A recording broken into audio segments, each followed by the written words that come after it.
ఓం శాంతి 7/1/1977 అవ్యక్త బాప్దాద యొక్క మధుర మహావాక్యాలు. విశ్వ కళ్యాణకారిగా ఏ విధంగా అవ్వాలి? విశ్వ కళ్యాణకారి శివ్ బాబా తన పిల్లలను కూడా తన సమానంగా విశ్వ కళ్యాణకారి స్థితులయ్యే విధి చెప్తూ మాట్లాడుతూ ఉన్నారు.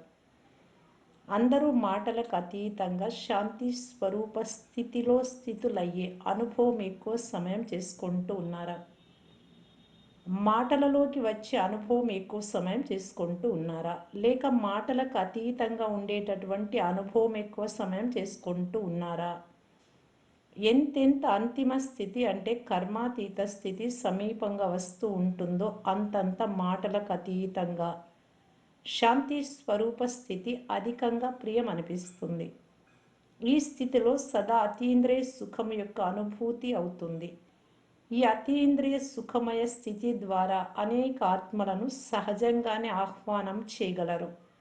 ఈ శక్తివంతమైన స్థితిని విశ్వ కళ్యాణకారి స్థితి అని అంటారు. ఎలాగైతే ఈ రోజుల్లో విజ్ఞాన సాధనాల ద్వారా అన్ని వస్తువులు సమీపంగా అనుభవం అవుతున్నాయో, మరియు దూరంగా ఉన్న వారి మాట కూడా టెలిఫోన్ ద్వారా సమీపంగా వినిపిస్తుంది. దూరదర్శన్ ద్వారా దూర దృశ్యాలు సమీపంగా కనిపిస్తూ ఉన్నాయి. అలాగే శాంతి స్థితి ద్వారా ఎంత దూరంలో ఉన్న ఆత్మకైనా కానీ సందేశాన్ని అందివ్వగలుగుతూ ఉన్నారా? అప్పుడు వారు ఎవరో ఎదురుగా వచ్చి సందేశం ఇచ్చినట్లు అనుభవం చేసుకుంటారు. దూరంగా ఉంటూ కూడా శ్రేష్ఠ ఆత్మలైన మీ యొక్క దర్శనం, ప్రభు యొక్క చరిత్ర దృశ్యాలు అన్నీ ఎదురుగా చూస్తున్నట్లు అనుభవం చేసుకుంటారు. సంకల్పాల ద్వారా కనిపిస్తాయి అంటే మాటలకు అతీతంగా సంకల్ప సిద్ధి యొక్క పాత్ర అభినయిస్తారు. కానీ ఈ సిద్ధి పొందాలి అంటే విధి ఎక్కువలో ఎక్కువ శాంతి స్వరూప స్థితులు అవ్వాలి. అందువలననే శాంతి అనేది బంగారం వంటిది అని అంటారు. దీనిని బంగారు యుగపు స్థితి అంటారు. ఈ స్థితిలో ఉండడం వలన తక్కువ ఖర్చు ఎక్కువ ఫలితం పొందగలరు.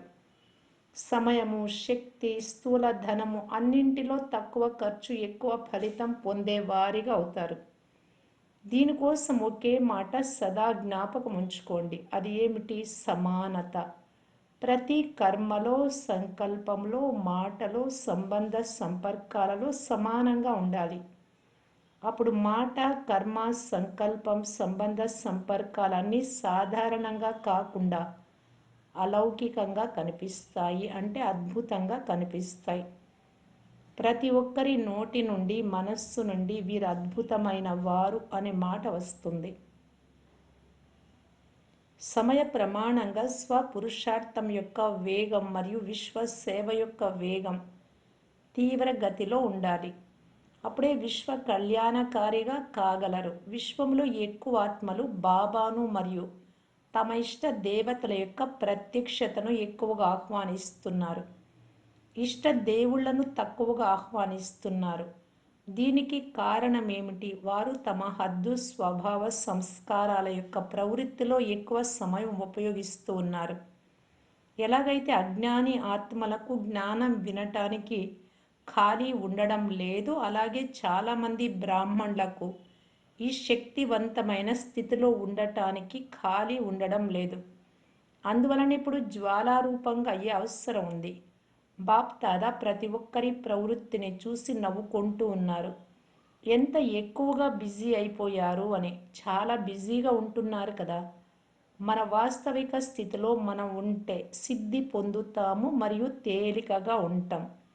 విజ్ఞాన సాధనాలు భూమిపై ఉండి అంతరిక్షంలోకి వెళ్ళిన యంత్రాన్ని అదుపు చేయగలుగుతూ ఉన్నాయి. ఎలా కావాలి అంటే అలా, ఎక్కడ కావాలి అంటే అక్కడ మలచగలుగుతూ ఉన్నాయి. మరి మీరు శాంతి శక్తి స్వరూపులు. ఈ సాకార సృష్టిలో శ్రేష్ఠ సంకల్పం యొక్క ఆధారంతో ఏ సేవ కావాలి అంటే ఆ సేవ, ఈ ఆత్మకు సేవ చెయ్యాలి అంటే ఆత్మకు చేయలేకపోతున్నారా? మీ ప్రవృత్తుల నుండి అతీతంగా ఉండండి. ఏవైతే ఖజానాలు వినిపించారో వాటిని స్వయం పట్ల కాకుండా విశ్వ కళ్యాణం పట్ల ఉపయోగించండి.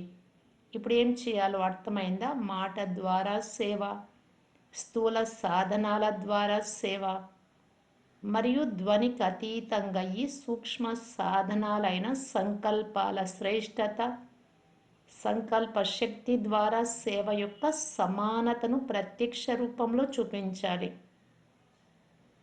అప్పుడే వినాశనం యొక్క నగాడ మ్రోగుతుంది. అర్థమైందా? ప్లాన్స్ చాలా తయారు చేస్తూ ఉన్నారు. బాప్దాదా కూడా ప్లాన్ చెప్తూ ఉన్నారు. సమానత సరిగా లేని కారణంగా ఎక్కువ శ్రమ చేయాల్సి వస్తుంది. విశేష కార్యం చేసిన తర్వాత విశేషమైన విశ్రాంతి కూడా తీసుకుంటారు కదా. అంతిమ ప్లాన్లో అలసిపోని స్థితిని అనుభవం చేసుకుంటారు. ఈ విధంగా సర్వశక్తులను విశ్వ కళ్యాణం పట్ల కార్యంలో ఉపయోగించే వారికి, సంకల్ప సిద్ధి స్వరూపులకు, స్వయం యొక్క ప్రవృత్తి నుండి స్వతంత్రులుగా సదా శాంతి మరియు శక్తి రూపంలో స్థితులయ్యే వారికి, సర్వశ్రేష్ఠాత్మలకు బాప్దాదా యొక్క ప్రియ స్మృతులు మరియు నమస్తే. ఓం శాంతి.